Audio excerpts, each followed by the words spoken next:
everyone and welcome to my channel. My name is Sandra and I'm a sake educator. Thank you so much for stopping by and watching my channel. In this video, I'm going to give you a brief intro to Japanese sake, followed by a beginner's guide. So sake, known as the drink of gods throughout Japan. To the Japanese, it actually means alcohol, but the Japanese term is actually nihonshu, which translates as Japanese rice wine. So what is my point? Although this is a direct translation, however, this is incorrect behind the production. Wine, as we know, comes from grapes. It has nothing to do with rice. It differs from wine because of this main factor. As you know, that there is no sugar in rice alone. The process is like beer, which goes through fermentation, but actually creates different characters and profiles that are similar to wine. Interesting, right? To make wine, you need sugar, which comes from grapes, that when the yeast feeds on, actually converts that sugar or glucose into alcohol. But how about sake? It's made out of rice. How does that become into alcohol? And this is where we add an important ingredient in the sake making production, and this is called koji. So what is koji?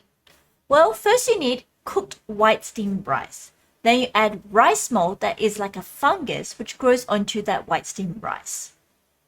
And the purpose for that is to create enzymes which help break the starch molecules, which allows it to convert into sugar and then gets ready for the yeast to feed on to allow that conversion to happen.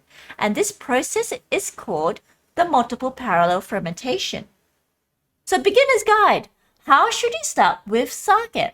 Let's focus on 3 things. Number 1, be open-minded.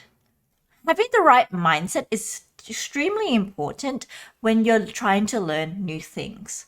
The diversity of sake is huge, so I definitely believe you will find something you will like. Number 2, slow down to taste.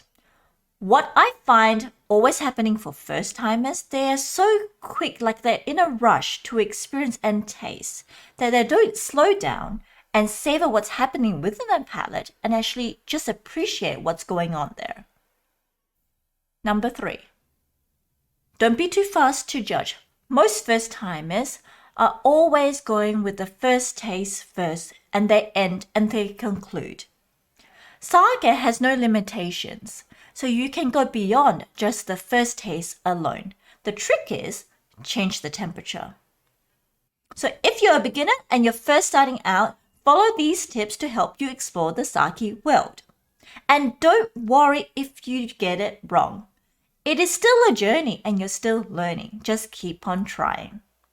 So if you like this video, please subscribe to my channel or below.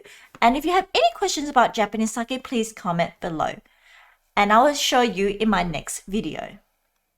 And remember, no sake, no life. Kanpai!